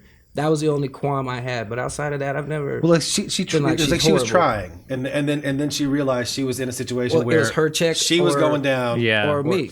right, right. You know what I'm saying? right. So with So you asked to me- some degree, that's understandable. I'm not hanging on to it to Right. that point. Like I was saying, I don't own these companies, so I'm not the Yeah. one out there putting my name out there. Right, but right. because they're still doing it in 2014, you may as well. 2015, Well, that was my I got second people question. in Australia that are looking at my face on the front page of the Daily Mail over there in Yeah. Australia, and she contacted me. I don't know this woman to save my life. I've never even been to Australia, but she found me and contacted me because she's like, I couldn't understand for the life of me why your picture was on the front of the UK Daily Mail, and you're not a multimillionaire. You didn't win this program. You didn't sell millions of records. You're not a famous that. Like, why are they talking about you over here across the pond in such grandiose fashion? I still can't tell her. Like, what benefit do they have of putting me out there that way? Mm-hmm. And that intrigued her to get in touch with me to write the second part of my book, which details the whole meeting with Neo's lawyer and getting into the lawsuit stuff, the stuff that led to that. So Do you feel like anything? trying to get away from it, trying to recover, Yeah. just trying to. Right. It's been a very quiet 2 years lately, and I Yeah. love that. Oh, that's good. I love it Well, I mean, I was just gonna say, do you feel like anything has changed for the better because of the cases. because yes. of what's going on now, and Even though especially I didn't win. not that we want to get into like any crazy political statements, but like didn't win. there's a lot of these great movements that are happening right now. Do you think this is helping I mean, it's not with what necessarily you went helping. through, or maybe like making some sort of change in a positive way? I still see some of the same patterns, you know, like, for instance, had it been Randy Jackson getting an allegation that he was, you know, having a relationship with a performer, a female performer, that, like, his head would have rolled before they even found out the truth of it or not. He'd have been gone. Right. What should happen, which is the current status quo of everybody backing allegations of sexual assault that occur towards females. What should happen is that, plus in congruence with that, the same type of diligence and fervor to investigate that which happens with males as well. Because even in the position where the woman is the predator, and in some instances that would apply to my situation. I mean, this is my boss, essentially. She's giving me performance reviews on air that either bring me up or down in the company. She's twice my age. Had that happened with anybody else, and it was the roles were reversed, like the old man we all know he's getting shamed. He's losing his job before anything is proven. it definitely is looked upon much differently. And now, Absolutely. so you got the female that's in that role, and somehow our society still manages to place that person in the victim role, ignoring the actual victim when it's a male victim and saying, "Oh, he must have wanted it. That's what males all dream about that." And I think that. especially a lot here too, because Paula Abdul is Paula Abdul. I mean, growing up, you're watching her dance with the outfits, and you're like, wow. Bill Cosby was Bill Cosby. Straight up. Now tell me, You it was understand? like it was Bill like Cosby's banned. Bill Cosby's in jail now for 3 to 5 years right now. My He point just was went to jail Paula was like a yesterday. sex symbol, though. Bill Cosby, but Bill Cosby Was America's he was an dad. icon. He was America's dad, yeah. He was That's huge. So I'm saying, look at the difference in that. Like, Sad. there's a lot of allegations for outside of the one that he was convicted on with this one woman. Yeah. There's a lot of allegations about him just touching someone's butt at a party, like where they're doing drugs and drinking and whatnot. Like, how many times does that happen? Like, where you might even accidentally do that. Just like brush by somebody. He's not sitting there groping her in front of everybody. This one woman literally brought a complaint to the Gloria Allred woman because he touched her butt in the 70s. And people were vilifying him for these kinds of things that they weren't rape. You know, you understand what they were calling this man publicly, but then you have somebody who is Or a like female being in in a a position crowded of room, power, like bumping up doing against the same somebody types of things, using her power to influence somebody that's twice her age underneath her. Basically, she's two times their senior. Right. Yeah, And I'm your using, boss. I think it's more about using the power. Right. That a lot of people I have a problem with that's what when it's a comes male. down to. Yeah. I mean, of course. Harvey Weinstein has lost everything before he's been found guilty in a court of law. The female predators in the industry, they don't have the same, I guess, downfall as that. They get the benefit of the doubt. Like, the blame is still with the guy because you're the guy. You might be the victim, but you're the guy, so Right. you're assumed to be stronger. Like you wanted that obviously because you didn't overpower her, and it's a backwards And misogyny thing. it doesn't mean you didn't enjoy it, right? But you allow yourself maybe to get into a position. And that's people's You know? Scapegoat. Like, you know, like does a woman enjoy being raped because her vagina gets wet? You know what I'm saying? Like, Right. Whew. I'm Right. just It's saying. a real showcast. I'm just saying that's Really not getting that's places. not like a foundation to rest upon how you should be judging the facts of the situation like that. Right. But that is exactly how you said it. That's people's go-to when it's a guy victim. They're like, oh man, I was 15. I wanted to sleep with my teacher. I wanted to do this. I wanted to do that. Right. Some people really don't want that. I mean, for Harvey Weinstein's case, you had grown women there. He's not alleged to have slept with any children or molested any kids. These are grown women who are being presented with a case that could blacklist their career, but ultimately they chose to end up doing what they were doing under pressure to become successful, which they did do, and now he's being vilified for that. The tables flipped with Asia Argento recently because Oh, right. her Yeah. situation about molesting the young kid when he was 16 going on 17. Right. But he was receiving a lot of the comments that you just made, like, Right. oh, you had to enjoy it. He's a kid. Who cares if he enjoyed it? It's illegal. And It's unlawful. And then the question she's is, the face of Me Too about her getting Right, attacked by Harvey right. Weinstein. And you're sitting here at the same time paying off a minor child, Right. allegedly paying off this minor child, a victim of your own. your That's, own. Yep. it's so hypocritical. So I'm glad to see that there's a venue for it to be talked about, but it needs to be a complete 360 conversation, and due diligence needs to be brought to both sides. It can't just be, you know, the old society views that females are weak and so therefore they're always going to be the victim even when they're the perpetrator. Right. If we're equal, we're equal. If you break the law, you break the law, right? Right. Because they don't have no problem throwing the book at me if I break the law. Trust me. Right. No problem at all. And people also, I think, need to understand when they like somebody might look at it and say, "Well, why did they do it for so long? Why did they continue to do it?"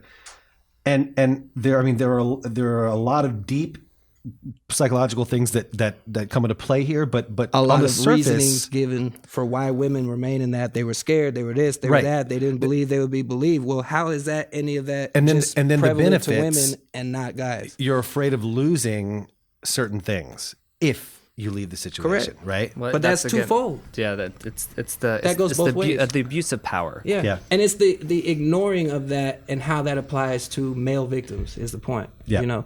So people hopefully more and more will understand Yeah. and then avoid saying, well, how come this or how come that? Like, because you'll know. Well, the conversation will be bigger, right? I'm in a place where I've come to terms with everything that happened, and because I fought back, I didn't win, but I didn't just accept what they had out there in the stratosphere about me that's going to go down in the canons of pop culture history books. It's Yeah. not going to read what they wanted to read anymore without my say so. I got kids now. Yeah. So if anything, I feel like I taught my kids, no matter, you know, the opponent's size, you still got to fight back, because ultimately, like I just told you guys, it was not quiet. When I say quiet, they mentioned my name every year from 2003 all the way up to I sued them.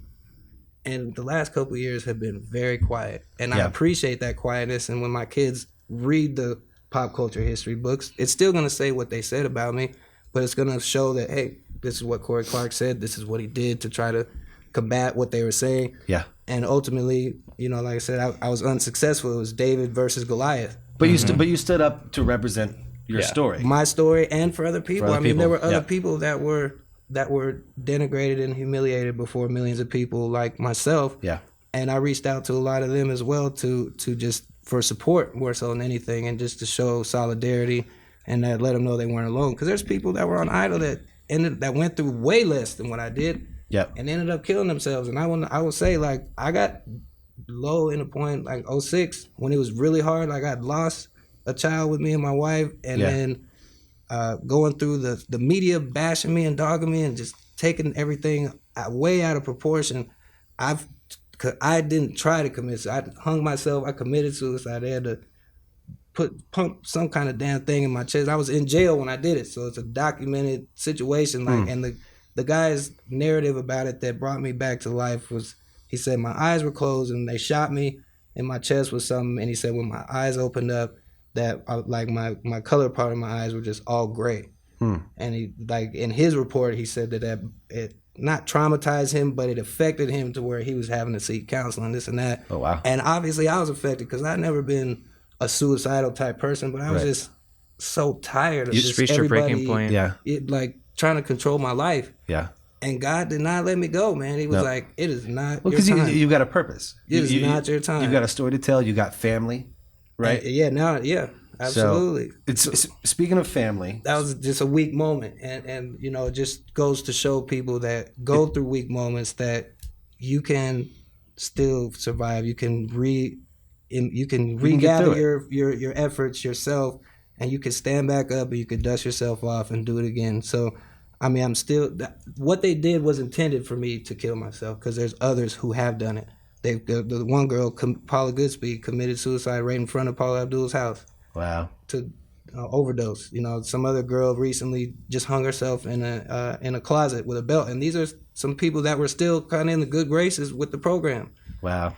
And it takes a toll on you, and people don't understand the psychological attacks behind what they're doing to us through these productions. And when you actually do your research and you figure out who the companies are and their history and what they're omitting from everybody's knowledge, it's mind-blowing. I mean, from my research and studies, I learned that it was the Nazi German scientists that came up with psychiatry, I believe. And Fremantle Media was owned outright by a family, the Moyne family, that was financially supporting the extinguished genocide of Jews during World War II by the Nazi regime. And this guy, the eldest family member, now runs BMG Records. But Fremantle Media is the subsidiary of HMA or HAM Films out of Germany, which is the film company that was producing all of the films for Adolf Hitler during the time where they were trying to occupy Europe. All the propaganda. And that's still owned by the same people. So you're going to get into all this in your book, I assume. Like that's in the book, that's in the case, that's in the research. And you know, when you realize that the company producing a television show that's you know, and it's I'm half Caucasian myself, but just telling the straight and narrow of it, when you're on a program that is promoting Caucasian vulnerability and deservedness of second chances with people who have far more egregious crimes and ethical behavior issues than the folks who you are denigrating and telling the world, who happen to all be African American, that these people don't deserve a chance. They're criminals, they're liars, they're deviant, sexual, otherwise. It's sending a very strong, age-old, powerful message that I didn't learn about until going through the research with the attorney for several years.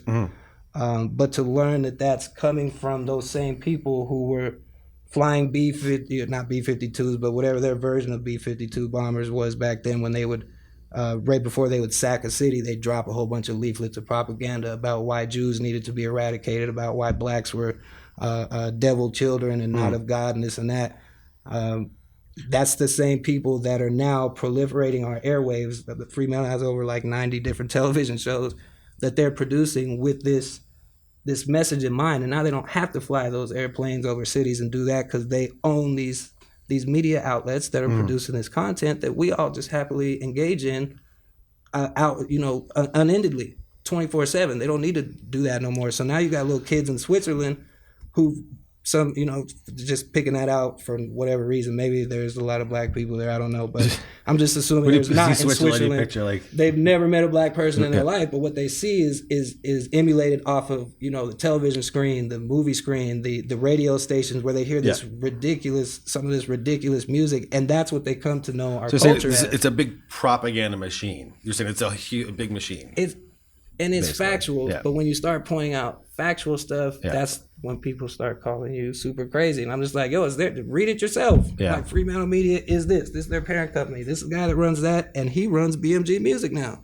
So you have to pick up this book to dig into it. Man, you got, or you could do research on your own. But Adele standing on you're stage gonna make it easy to find. In a velvet curtain, basically. No, she's not doing no sex appeal, no nothing. She is singing, and the style she's singing in is R&B, and she is outselling Beyonce, Rihanna, and Nicki Minaj combined. Yeah, she's not denigrating herself. She's not compromising what her artist and her integrity is. Yeah. Why are my sisters doing that? And my brothers too. Why are you out here talking about the stuff you're talking about? Right. It's not by accident. Right. It's by design. There's a reason why they don't pick up artists like Common and KRS-One no more at major record labels, because that's conscious, that's love. There's no more Curtis Mayfields or Michael Jacksons and whatnot. Everybody that's popular right now is talking about taking your girl or taking your man or being richer than you or you being nothing because you ain't got nothing. So it's kind of the decision where it's like, okay, do I do this? But that's my community.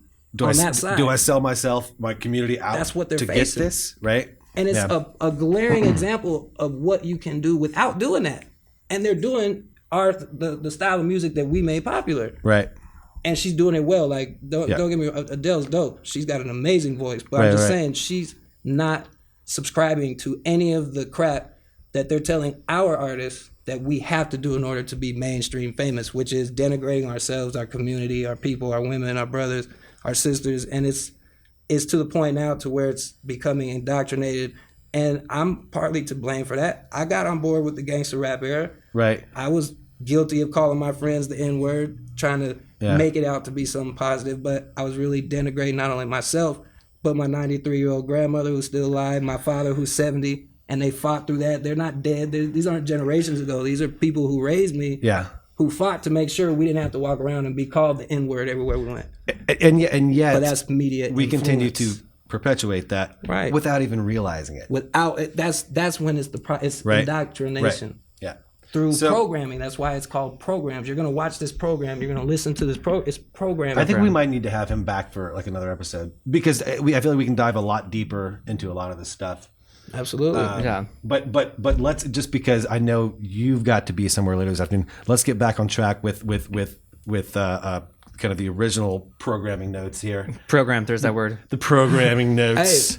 And I didn't make this up. Like, I'm not the one writing this stuff. I'm just reading what other reputable and validated people have put out there for us to pick up on if we want to, if we're smart enough to. But we here at the Real ShowCast, we really want to promote you and what your future endeavors are. I appreciate that. So we're gonna steer back this way just a little bit, and we definitely would love to have you back. You need to use the restroom. Is it cool if I pee? Can we take a quick break?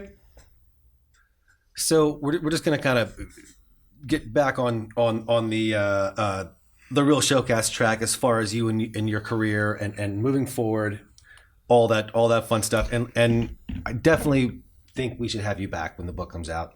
I'd love to come back. Thank you. Because we could talk about that for hours on its own, right? So, but for now, earlier you were talking about family and how you're doing stuff. You just had a very interesting situation regarding a family member, didn't you? Some really good news. Oh, my little sister. Yeah, she just won the WNBA championship with her team, the Seattle Storm. Seattle Storm. What's your sister's name? Alicia Clark. Alicia Clark. Yeah. Congratulations, Alicia. Yeah, starting forward for the Seattle Storm, man. She's awesome. That's fantastic. Yeah, she's been a high school champion. Now she was a college champion, and now she's a WNBA champion. Next is going to be world. Well, she's Olympic already champion. She's already overseas champ already. So I look at her as a champion already. They haven't asked her to be on the Olympic team for whatever reason. I don't know. Her defense is very solid. But that's just one more. Well, something more step something that to she's look got left something to look forward to. Yeah, to get that's fantastic. Congratulations. Reach. She reaches her goals. She's a very hard worker. How are you when you're like a sibling watching her play? I'm a fanatic. Are you a fanatic? Because whenever I watch, I mean, it's not nearly at the level that your sister's at. But whenever I watch a family member, a niece and my nephew, or anybody playing a game, I'm 3 times more nervous than I would ever be out of there. Forget nervous. I'm in it. I'm there's always the person at the Little League games that's kind of loud. Well, I'm in the stadiums, and I am the loudest person in the stadium. And when I say that, like I use they came to Los Angeles, and DJ Molly Mall is the Sparks DJ, right? And so they got the whole chants that they do, defense, deep, right? So they're doing defense, and all these Sparks fans are around. I'm sitting right behind my little sister and her team. So they do defense, and in the breaks, I'm like, offense! Super loud. The whole stadium can hear me. And they're like, who is all that? of a sudden, he's like, come on, y'all, we need to get louder than this. Come on, let's get it. And they keep going, and I get louder. So the louder they get, the louder I get, and I'm literally louder than the entire rest of the crowd. You're like in there. Clipper. What's his name? Clipper. Nah, he dances and act a fool. I, out of respect for my sister, I don't cuss out the refs, but I boo them. I let them know what I think about them when they making them booty calls that they be making. And I'm just cheering for her and the other girls as well. But like I'm the kind of brother where it's like, man, some of these females, they like taking cheap shots at my sister, like ones that can hurt her really bad or end her career. Mm-hmm. And I don't like seeing that. Like I'm the type of brother that's like, I'm rushing the sidelines and they're like, no, Mr. Clark, no. I'm like, somebody better go handle that, because that's criminal what she just did. Forget a foul. That's criminals. We need to file charges. That's now when you guys were younger, did you play ball with her? Yeah. She had a lot of great coaches throughout her career coming up. I feel like I helped in some ways to see that when she was really young, because I used to just do little tiny things with her in our parents' basement. Literally just like, you want to, and she wasn't even really into basketball then. It was just something that she started picking up.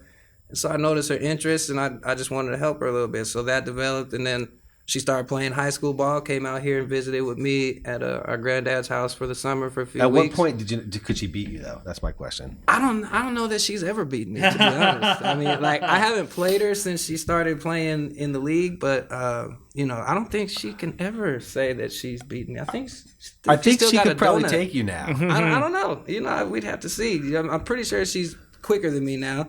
But I still got my shot. I'm okay. I was never able to, like, dunk it or nothing, but... Yeah. We have to see. I'll keep you updated on that the next time I see her. As a matter of fact, I got a one-on-one I'm supposed to do with her teammate Jewel Lloyd that she keeps shirking and trying to get away from. So, I don't mind getting up there shaking you up. We, lady or not, I'll shake you up right quick. Let us know. Maybe we can bring a camera out. That would be awesome. And get that one-on-one. Maybe we can make that happen. Next time they're because the season now obviously just ended for them, but when it starts back up again, when they come to the Staples Center to play the Sparks, I have you come down and we try to arrange that real quick. That'd be cool. Yeah, quick, like 1 to 3 or something, That'd be 1 to 3? 1 to 3. Yeah. Well, because, we'd be playing on the court right there if they would even let us, so we'd have to see, But I'm sure if anybody could get it set up. First to 3 points. Yeah, first to 3 points. Nice short game. You don't have to worry about Trust me, you guys don't want me on your team. You can't play ball? You don't. I'm more of a football guy, to be honest. You don't want me on your team. I was football all the way. Like, I never made too many basketball teams. But I always made the football team. That was my sport. You don't want me on your football team either. No. you don't want them on your sports ball team. I don't. I'm not the best at sports ball. However, I am very coordinated. Hey. Speaking volleyball. of coordination, Here we go. Are you ready? Okay, ready? hey, let's get it going. 1, 2, 3. It's 7 questions. 7 questions. 7 questions before you win. Are you ready? Are you ready? I'm ready. To play our trivia game. I am. 7 questions. What are the questions about, though? You'll see. Let's in do due it. time. If Let's you do get it. 4 questions, you win Ah. a vintage No Authority T-shirt that my mother found in the attic. I love it. And if you get 5, Tommy, tell him what he win. If you get 5, we'll sign that shirt. Awesome. Yes. Okay. What? What Can about you if I get imagine? 7? If you get 7, If you get 7, you can take us home with you. yes. All right. That's a punishment. So don't get all 7. Like, hey, honey, I got 2 members of No Authority that I won today. like, Where do you want me to dinner? put them? Where do you want me to put them? All right, here we go. Question number 1. number with 7 1. questions. What All right. was the number 1 song in America the day that American Idol season 2 premiered, January 21st, 2003? The number 1 song in America? And I'll give you a hint. It had been number 1 for, I want to say, 12 weeks in a row up until that point. Wow, 2003. Wow. Was that Let Me Love You? It was a theme song to for a movie. That I auditioned for the role of Wink in that movie, by the way. They ended up casting a black guy, but they were casting a white guy initially. What was the character's name? Wink. Wink. What the hell? Wink. Think about yes. Rabbit. And it's not 1, 2, 3, 4, 5, 6, or 7. It is 8 Oh, Mile. Mile. Oh, 8 Mile. Oh, that was Dun, dun, dun, dun, that was Eminem with Yes. You Gotta Lose Yourself. Yes. Got it. Success. All Got right. it. Okay, you got one. A little bit of eggs in there. Thank you. I appreciate Yeah, that. no problem. Question number 2. All right. When Googling your name, What is the most Google-related search term about you? Corey Clark arrested. Oh, good guess. No, Nope. No? it's your net worth. Corey Clark net worth. My net worth is? Yeah, that's the most Really? Google-related question. You're kidding. That's what I saw anyway. Yeah, Wow, that's when we not- Google your name, that's the yeah. I So- missed that one. So it's not arrested. It's net worth. That's good news. That Good is news. good news. It's changed maybe up a little maybe bit. maybe There it it's is. getting better. Yeah. Got to admit, it's getting better. I like that. Okay, so I missed one. All right. Okay, so you got one. You got one. We'll talk about the ones you have. You have one. Okay, name 5 of the first 15 American Idol winners. 5 of the first 15? Yeah. All right, so there's Kelly Clarkson. No, wait. Before I start, like winners or the Winners. person that they said won this fake faux pas contest? The ones that they're putting the on? ones that they said say. won. Oh, okay, so the ones that the performers who were the ones that got named that was Kelly Clarkson, Ruben Studdard, Fantasia Barrino, Carrie Underwood, Last one. Jordan Sparks. You nailed it. You right- rocked right those. there. The others you could have said were Taylor Hicks, David Cook, Chris Allen, Lita Wise, Scott McCreery, Philip Phillips, Candace Glover, That's Caleb when they Johnson, started the whole white guy with guitar stream Yeah. of things. you Nick know what I'm saying? Frediani and Trent. Like I I don't even don't- recognize some of these names. Yeah. Not. I mean, I'm sure you guys are great. No, I just don't so recognize some of those the names. season 1, nobody knew it was on. Okay, but Yeah. it became a hit. Yeah. Okay. Yeah. Season 2, I think it was due to the commercial with Eric in it. Actually, I think it was the there was a commercial lot really. of that. Yes, It was Eric's fault. When he did that part right there, they said yes. That's what got everybody there. But there was literally thousands of people wrapped around CBS Studios, Yeah. the whole lot Yeah. for season 2. I came back 2 seasons later, actually just trying to pass out my CDs to people who I thought were going to be in line, and it was like 200 people in line. The awe had worn off. Right. In person, now everybody was like, "Oh, I'll just vote later through my AT&T thing online or my online." Like that's when that stuff got started with Carrie Underwood. So it was And what is it on now? Like season a million? Well, Fox canceled the show, and 17? then ABC picked it up. ABC, ironically, who is the people that did my side of the story with the whole situation. Isn't that kind of funny? Huh. Ended up getting the prize cow. You know, I think maybe you should be one of the hosts. that would be a great idea, actually. One of You know the what I'm one of the Why not? judges at least. saying? I mean, I know good people, good singers when I hear them for sure. Absolutely. All right, question number 4. Is it 4 or 3? This is number That was 4. 4. You have Okay. your 2 So out of you your 2 out of got 3. 2. Nice. Out of 3, which is All good. right, so if you get the never mind. I can't do algebra. All right, so given the choice, would you rather win or be the runner-up on American Idol? I would rather be. I guess it doesn't matter really because we're all contractually bound once you get to the top 10. So one or the other. For me, it doesn't necessarily matter. We all had to sign the same contract. So you're saying runner-up? Congratulations! Well, I just Would think you say yes? Well, I mean, I'm just saying, and like some of the runner-ups, like actually losing has worked into their favor. favor. you're right. You know, with Yeah. like the Adam Lambert and Clay Aiken and Which Catherine sucks because Rixby. it's like that there's an obvious shortage of what you should have been doing with the person who actually won. You know what I'm saying? Like there's that whole thing, but that only happened in very rare scenarios where the person that won didn't get the main spotlight afterwards. Yeah. So Would like to I mean, point I out- know. And without getting too deep, now, do you think that is because of the type of artist? Do you think that's the artist's choice, or do you think that's by design? It's a combination of both. You know, for a long time, and don't get me wrong, none of us went home afterwards and were like, "Oh man, I feel discriminated against. I'm gonna watch and see who else." No, none of us did that. Right. Because it wasn't blatant. It wasn't the N word in your face or none of that going on. It was subtlety things that were going on. And when we were finally told about it, we were like, no, really, like that took place, like, and he went through the through the facts, through all the faces of the pictures out of everybody that had been done that way, and everybody's face was black, and I was just like, wow, okay, I guess that's the case, but you're So as far as like winner versus runner up the success routes.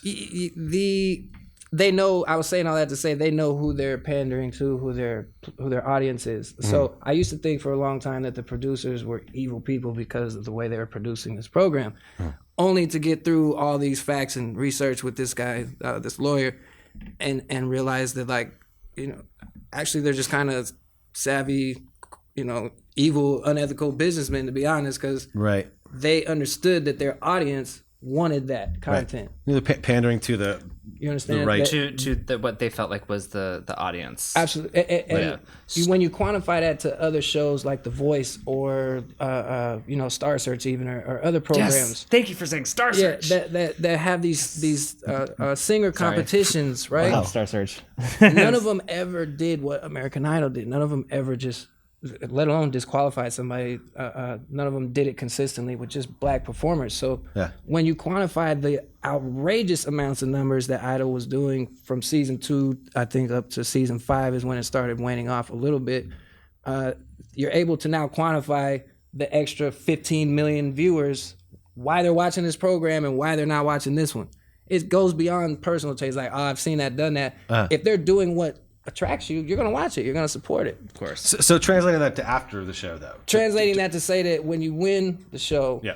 those aspects play into it. Like, for instance, Ruben Studdard won our season, but there was a whole hell of a lot more marketing and promotion put into Clay Aiken's record, who was the runner-up. Right. Now you go out, you're supposed to get this record deal, you're supposed to be superstar, this and that, and Ruben did fairly well for himself. Right. Okay. Yeah. But it wasn't Could have been bigger. pushed. Could have been bigger. And to answer your question, like, dude, it comes down sometimes to subjective taste, yes, but it also comes down to the company behind you. Are they pushing you? Are they pushing that artist? Yes or no? If they're not, Right. why not?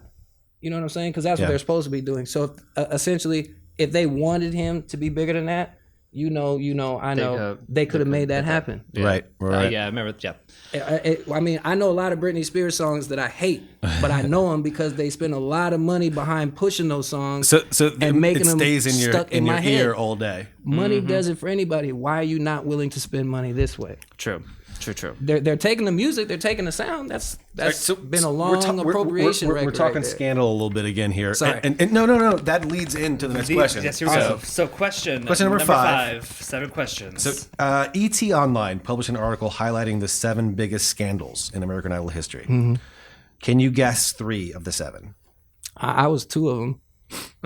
I know that. I think I've seen that article. I was one for my disqualification and one because of my relationship with Paula, and then the voting scandal situation that happened ironically my season as well between Ruben and Clay and Ryan Seacrest misquoting the counts. So you were actually it was wrapped into one on this particular one. So, so you've got 2. Okay, You've got 2. And then I would say the Elton John situation where he came out and he was like, this show's racist. Like 3 of the best singers in America shouldn't be in the bottom. that was 3. not on there. That was not on there. That believe should it or be. not. Wow. That should be on there. But there's one that you mentioned earlier. Frenchie Davis. Frenchie Davis. Yes, of There you go. course. Frenchie. Nailed it. All right. Question number 6 All right. out of 7. Rolling right along here. According to 2014 IMDb poll, what movie starring American Idol alumni is number 9 on the top 10 worst movies of all time? From Justin to Kelly. Nailed it! I was actually in Miami when they were filming, and that's yeah. You got it. It wasn't the best. No. It wasn't the You best. certainly You wasn't. nailed it. Nailed it. Thank How you. many is that right now? That you won. That's you one. You won. That's 6, right? Because I only missed 1, didn't I? You Oh, win the crap. shirt and the signature. signature. Yes, I was 1 off from taking you guys back to the house. And then No. But we're not done yet. Not done yet. I was gonna say One more. You guys would make amazing coat hangers. I got some no authority coat hangers here, you baby. should, you should see us fold laundry. We're pretty. Pretty good at that. I don't know. Neil will have to hire you for that. What was the number 1 song in America the day that American Idol season 2 ended, and that was May 21st, 2003. God bless the USA. Close. It's so close. Proud to be an American. I don't think you're gonna get this one. No? So because when What I you read wanna this, do- I was like, the answer is Sean Paul. Get busy. Get busy. Get busy. Right? Okay. I thought it was us because we was number 1 for a quick set for like 3 weeks Interesting on that you Billboard. say that. Now here's the thing. The soundtrack and the singles. For the bonus question, Here's a bonus question. The number 1s that year were actually ruled by hip hop and R&B. Like the entire year. It was pretty insane. Yeah. Bonus question is, name the only non-hip hop or R&B song to hit number 1 in 2003. hint, non-R&B. hint. an American Idolist? That was non-R&B. The only number one in 2003 that was not hip hop or R&B. And he was American Idolist, he said. I guess it would have been Kelly Clarkson's song at that point. It was actually Clay Aiken. Clay Aiken. This is the night. Isn't that weird? Yeah. I thought that was interesting. Well, no, Yeah. but that makes sense, doesn't it? Well, yeah, I that mean, makes Neil sense Sedaka because came they on- promote that song. Neil Sedaka came After on the show. television and freaking like made love to him with his eyes, like, "Oh, I would love to produce you, Clay." Like, I could just imagine us in the studio together. Everybody was like, "Are you like done like humming on his balls on national television, dude? Like, what are you doing?" But ironically, after the winner is announced, Yeah. they come out with the losers, and losers use very not. Just in Non-scripts. terms of this, Right. Basically, they come Not as out with the people. second place guy. They come out with his record. Why is that? Interesting. Well, listen, we Strange. are. Anyway, we're coming. you win at 7 questions. You win at 7 questions. Congratulations. I got 5 of them right. We won't be the Coat hangers. Coat hangers. No, but we But will. you do win There's the pictures shirt. of our faces right on your chest, so Yeah. we'll always be close to your That'll heart. work. close to your heart. That'll work. How about that? I will make sure I wear it out to a red carpet somewhere. Yes. Okay, Well- so we actually really do have to get him the shirt. Then. It does exist. I'm not making this up. There are shirts, I promise. And his mother found it. Yes. That makes it even more Just have to dust off some of the valuable dust. if I want to sell it. Be like, his Dust mother off. found Dust- this. dust off the dust. Correct. That's right. Yes. So, Founded by mother. so Founded. you have the book coming up. Yeah. You're going to be working on that. What other future projects can you're promoting? And I'm that releasing we a can, mixtape coinciding with the book. It's going to be a free mixtape. I'm doing that because, like I said, I've only released one professional album. That was in 2005. So there are people who are alive now that weren't even alive back then. Yeah. And I figured it would be nice for me to be able to just bridge the gap between folks who were alive that were fans of mine at the time that remember and are asking me for stuff. Bridge that gap between them and this new generation of listeners, music listeners, that I'm hoping to positively influence with just some good tunes. And Any guest stars on there? no, it's just all me. All gonna be you? And Okay. it's all it's over just it's over some beats that are already out there and whatnot. That's why I'm releasing it for free. It's a mixtape. But it's something that I just wrote love a that. lot of It's good nice. songs over, and Yeah. I'd like for just people to hear it and give that as an incentive for people to want to go out and buy the book. Buy the book, get the free mixtape, and then following that would be the album, the second professional studio length album that I've done, and that's already actually recorded. I'm just paying to get it mixed and mastered now. So. and what is your social media handle so people can follow you and figure out when to go get all these wonderful goodies? On Twitter, I am CDC Music, and on Facebook, I'm just Corey Clark. It's a picture of me with a nice bright lime green suit on. Nice. Can't miss it. And, Instagram? Instagram is the Corey Clark. I don't do Snapchat and all that. That's okay. Yeah, I don't I'm very either. I don't think anyone knows how to do Snapchat, and at least no one our Our age. age. Yeah, but I'm Exactly how to kind do of it old school a little bit properly. about it. Like, you guys work with Mike, man, and one of the things that I took away, not from only his career, but Prince's, was just the way that they learned through trial and error to control their own narrative publicly, you know, and that's something that I'm taking away from that. Like, you didn't see Mike or Prince or people of that caliber unless they wanted you to see them and how they wanted you to see them. Until obviously things started changing later on with the allegations and blah, blah, blah. Right. But when he was who he was, I believe he only atoned that major success because he took control of his narrative as well as Prince. So Yeah. all this, with there people trying to convince me that I need to be more out there. I need to let people into my lives and let them see me Yeah. on the toilet and all this other crap. I'm That's like, what I'm dying to see. I can't wait to follow you to You see know what I'm saying? how your BMs are going. Exactly. And I'm just like, that's too much. Seeing the That BMs sliding in the mystique is DMs. gone. The mystique is gone. Like, Gross. like there's no Disgusting. desire to want to know more about There's no me. mystique. That's yeah. right. That's lost. You feel me? Absolutely. That's And- lost a I lot these concur. days. I agree with and that. I'm not with that. So whatever I share with people is what I want to share with them, Yeah. and I'm not going to be influenced to do the oversharing thing because that's nobody's business to be involved in my personal life or anybody Yeah. else's unless I want you to be. Sure. You're not going to make me compromise who I am to feel like I got to sell records, so I got to let people watch me feed my kid or whatever. Like, get out of here. Well, I feel like we might overshare sometimes. Tommy Yeah. Mac 7'9", Yeah, well, or Stretchy Man.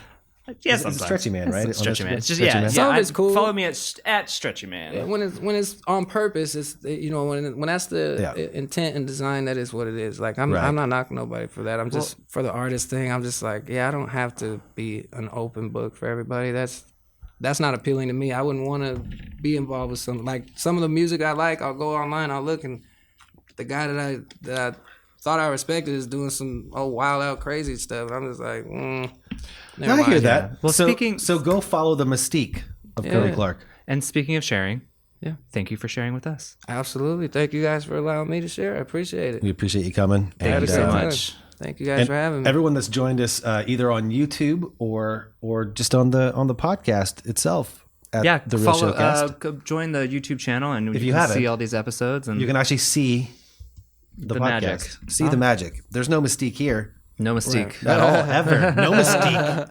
Actually, there is. You don't even know what's back there. Don't even know. So it's canned or is it live? Oh no, it's Ken. Yeah, Nice. Yeah. So this isn't live. Excuse me. But Sorry. thank everybody. Thank you guys for being here. Thank you, KJ. Thank you for joining us. KJ, appreciate it. On behalf of the Real Showcast, Ooh, excuse me. Sorry. no problem. I'll start again. We'll try this one more time. one more And- time. and- and you need to be ready. You ready? I'm ready. You ready? Are you ready? Yes. Are we ready? We're You ready. Super duper. Let's do it. All right. All right, guys. On behalf of the Real Showcast, Eric Stretch, and me, Tommy Mack, we are signing off for now. But until next time, A wise man once told me, have your pets spayed or neutered. Down south, some may say uncootered. We hope you laughed. We made you feel. Till next time, y'all, keep it real. Stay uncootered. Oh, yeah. thank you.